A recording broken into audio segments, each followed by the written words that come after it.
10వ తరగతి వాస్తవ సంఖ్యలు ఇవి చేయండి.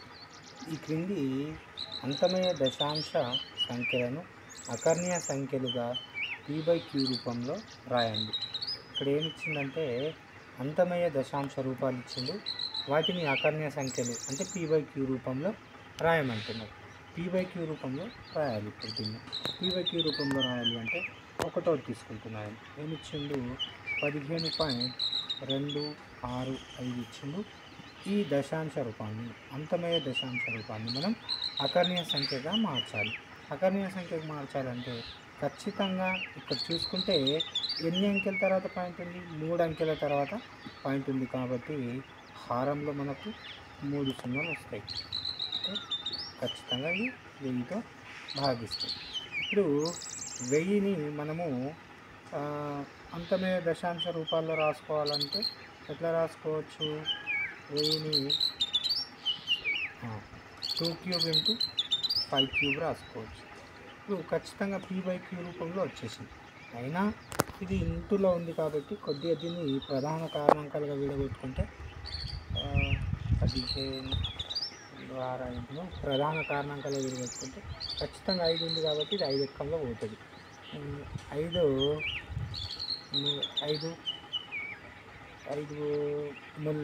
30ల 150.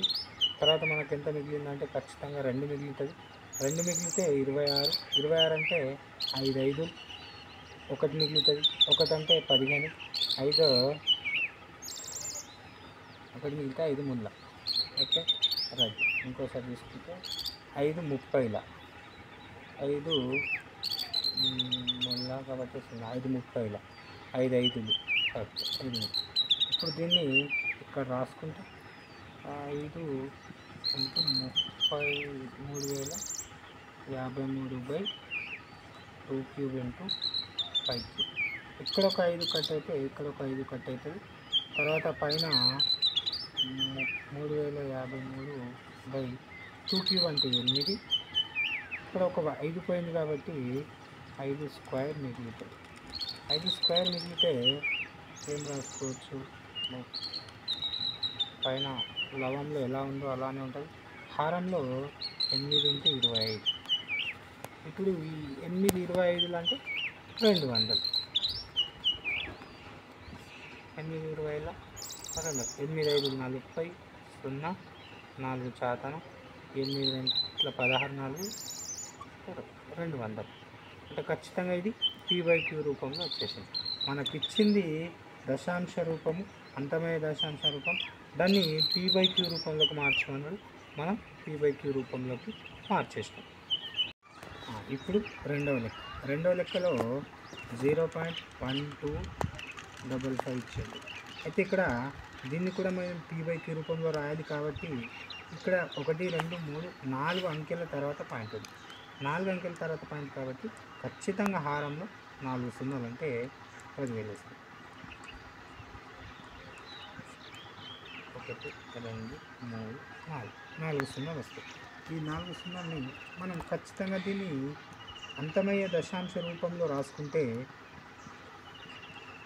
హారాన్ని అంతమయ్యే దశాంశం రూపంలో రాసుకుంటే 2⁴ ఇంటూ 5⁴గా రాసుకోవచ్చు. ఇప్పుడు ఒకవేళ దీన్ని ప్రధాన కారణాంకాలుగా కూడా 5 ఉంది కాబట్టి 5 ఎక్కంలోనే వస్తుంది. ఇంటూ 5 2 10, 2 మిగిలింది. 5 5 25 మళ్ళా 5 ఎక్కం. ఖచ్చితంగా అయితే 5 ఇంటూ 251 వస్తుంది. దాన్ని మనం లవంలో రాసుకుంటే 5 ఇంటూ 251/2⁴ ఇంటూ 5⁴. ఇక్కడ ఒక 5 కట్ అయితే ఇక్కడ ఒక 5 కట్ అవుతుంది. లవంలో 251 మిగులుతుంది. 2⁴ అంటే 16 ఇంటూ 5³ వస్తుంది. తర్వాత లవంలో 251 ఉంది, ఎలా ఉందో అలానే రాసుకుంటే హారంలో 16 ఇంటూ 5 యొక్క ఘనం 125. ఓకే, మళ్ళీ ఇప్పుడు చూసుకుంటే ఇంటూ చేసుకుంటే ఎంత వస్తుంది? 251 లవంలో ఎలా ఉంది అలా అని రాసుకున్నాం. హారంలో ఇంటూ వేసుకున్నాం. 16 5 80, 0 8 చాతన, 16 2 32, 32 8 40, మళ్ళీ 0 4 చాతన, తర్వాత 16 ఎక్కం 16, 16కు 4 2000, 16 అంటే 20, 2000 వస్తుంది. ఇది ఖచ్చితంగా P/Q రూపంలోనే ఉంది. మనకు కావాల్సింది కూడా P/Q రూపం కాబట్టి P/Q రూపంలో వచ్చేసాం. మూడవ లెక్క. ఇప్పుడు మూడవ లెక్కలో మనకేమిచ్చిండు 0.4 ఇచ్చింది.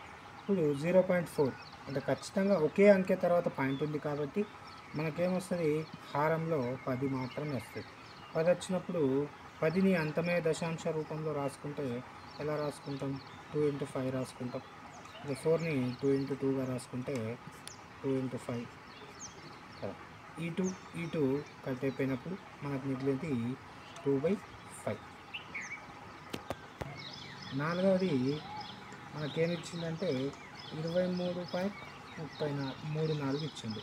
ఇక్కడ కూడా 2 అంకెల తర్వాత పాయింట్ ఉంది. అంటే 2 అంకెల తర్వాత పాయింట్ అంటే ఖచ్చితంగా మనకేమొస్తుంది? పాయింట్ వెళ్ళిపోతే హారంలో 2 సున్నాలు అంటే 100 వస్తుంది. 100 వస్తుంది కాబట్టి 100ని మనము అంతమయ్యే దశాంశ రూపంలో రాసుకోవాలంటే ఏం రాసుకోవచ్చు? 2² × 5² రాసుకోవచ్చు. ఇప్పుడు ఈ లవంలో ఉన్నదాన్ని ప్రధాన కారణాంకాలుగా విడగొడితే 2 3 3 4. దీన్ని విడగొడితే ఎట్లా విడగొట్టచ్చు? ఇప్పుడు 2 టేబుల్లో వస్తుంది ఖచ్చితంగా. 2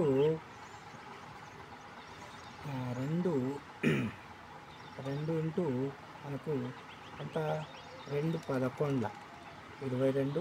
ఇప్పుడు మిగిలింది 1, 2 6 12, మిగిలింది మళ్ళీ 1 2 7. ఖచ్చితంగా ఇది రాదు కాబట్టి ఇప్పుడు రాసుకుంటే ఇప్పుడు దీన్ని లవంలో రాసుకుంటే 2 × 1167 హారంలో 2² × 5². ఇప్పుడు ఇందులో ఒక 2 కట్ అయితే ఇక్కడ ఒక 2 కట్ అయిపోతుంది. లవంలో 1167 మిగిలితే హారంలో 2 × 5 యొక్క వర్గం అంటే 25. మళ్ళీ లవంలో ఎలా ఉందో అలానే రాస్తున్నాం. 2 25ల 50. ఇది కూడా P/Q రూపంలో రాసేస్తాం ఖచ్చితంగా. ఐదవది మనం చూసుకుంటే ఏమిచ్చిండు? 1215.8. ఇప్పుడు దీన్ని కూడా మనం P/Q రూపంలో రాయాలి. ఖచ్చితంగా చూసుకుంటే ఒకే అంకె తర్వాత పాయింట్ ఉంది కాబట్టి హారంలో 10 మాత్రమే వస్తుంది, 10 వస్తుంది. ఇప్పుడు ఈ లవంలో ఇచ్చిన దాన్ని ప్రధాన కారణాంకాలుగా విడగొట్టుకుంటే 12,158. దీన్ని ప్రధాన కారణాంకాలుగా విడగొడితే ఇది 2 ఎక్కంలోనే వస్తుంది కాబట్టి 2 6ల 12, 2 60ల చూసుకుంటే మనకు 120. 1 మిగిలింది. 1 అంటే 15 అంటే 2 7ల 14, మళ్ళీ 1 మిగిలింది. 1 అంటే 18, 2 9 18. ఇప్పుడు ఇది సరిపోయింది మనకు. లవంలో 2 × 6079 రాసుకుంటే 10ని ప్రధాన కారణాంకాల లబ్ధంగా అంతమయ్యే దశాంశ రూపంలో రాసుకుంటే 10ని 2 × 5గా రాసుకోవచ్చు. ఇప్పుడు ఈ 2 కట్ అయిపోతే మిగిలింది మనకేంది? 6079/5. ఇది ఖచ్చితంగా P/Q రూపంలోనే ఉన్నది. 10వ తరగతి వాస్తవ సంఖ్యలు ఇవి చేయండి. ఈ క్రింది అకర్ణీయ సంఖ్యలను P/Q రూపంలో ఉన్నాయి. ఈ కింది అకర్ణీయ సంఖ్యలు ఎలా ఉన్నాయంటే ఇవి P/Q రూపంలో ఉన్నాయి. ఇందులో Qని 2n × 5m రూపంలో రాసి వాటిని దశాంశ రూపాల్లోకి మార్చండి. అంటే Qని అంటే హారాన్ని మనకు అంతమయ్యే దశాంశ రూపంలో రాసుకొని వాటిని దశాంశ రూపంలోకి మార్చండి అంటున్నారు. అంటే చూద్దాం. ఇప్పుడు ఒకటో లెక్క ఏమి ఇచ్చిందంటే 3/4. ఈ 3/4ని నేను ఏం చేస్తున్నా అంటే లవాన్ని ఏం చేయట్లేదు, హారాన్ని టూ స్క్వేర్ రాసుకోవచ్చు. ఖచ్చితంగా 4ని టూ స్క్వేర్ రాసుకోవచ్చు. మనకు అంతమయ్యే దశాంశ రూపం ఏంటంటే 2 ఇంటూ 5, ఇంకొకటి 2 square into 5 square, 2 cube into 5 cube, ఈ రూపంలో ఉంటే అంతమయ్యే దశాంశ రూపాలు. కావున ఖచ్చితంగా ఇక్కడ 2 స్క్వేర్ ఉంది అంటే మనకు కావాల్సింది ఇంకా 2 పదం ఉంది, 5 కూడా కావాలి. కాబట్టి నేను ఏం చేస్తున్నా అంటే లవహారాలను 5 యొక్క వర్గంతో గుణించి భాగిస్తున్నా. వ్యవహారాలను 5 యొక్క వర్గంతో గుణించి భాగిస్తున్నా. సో 5 స్క్వేర్ లవంలో రాస్తున్నా, 5 స్క్వేర్ హారంలో రాస్తున్నట్టు. లవంలో 5 స్క్వేర్ రాసిన, హారంలో 5 స్క్వేర్ రాసిన. అంటే ఇక్కడ గుణించి భాగించడం ద్వారా మనకేంటంటే ఈ 5 స్క్వేర్ కట్టకపోతే మళ్ళీ 1 వస్తుంది, ఎలా ఉందో అలానే వస్తుంది. సో ఒకసారి ఇప్పుడు ఈ లవాన్ని ఇంటూ చేసుకుంటే 3 ఇంటూ 5 స్క్వేర్ అంటే 25. ఇక్కడ అంతమయ్యే దశాంశ రూపాల్లో చూసుకుంటే 2 స్క్వేర్ ఇంటూ 5 స్క్వేర్ ఉందంటే ఖచ్చితంగా అది 100. ఇప్పుడు పైన 3 25ల 75, హారంలో 100 ఉంది. ఇప్పుడు నాకు దశాంశ రూపాల్లో రాయమన్నాడు కాబట్టి ఈ హారంలో ఉన్న 2 జీరోల్ని తొలగించాలనుకున్నప్పుడు ఈ 2 జీరోలు తొలగిస్తే ఖచ్చితంగా లవంలో 2 అంకెల తర్వాత పాయింట్ వస్తుంది. 2 అంకెల తర్వాత పాయింట్ వస్తుంది కాబట్టి 1 2, అప్పుడు 0.75. ఇది అంతమయ్యే దశాంశ రూపం లేదా దశాంశ రూపం. ఇప్పుడు రెండవ లెక్కలో ఏముందంటే 7/25. మళ్ళీ ఇక్కడ మన క్యూని 2 power of n into 5 power of m రూపంలో రాసుకోమన్నాడు కాబట్టి నేనేం చేస్తున్నా అంటే లవాన్ని ఎలా ఉందో అలానే రాసేసి హారాన్ని 5 యొక్క వర్గంగా రాసుకోవచ్చు. ఇక్కడ మనకు 5 పవర్ ఆఫ్ m రూపంలో ఉంది అంటే ఖచ్చితంగా 2 పవర్ ఆఫ్ n కావాలి. అంటే నేనేం చేస్తున్నా అంటే ఇక్కడ లవహారాలను 2 యొక్క వర్గంతో గుణించి భాగిస్తున్నా.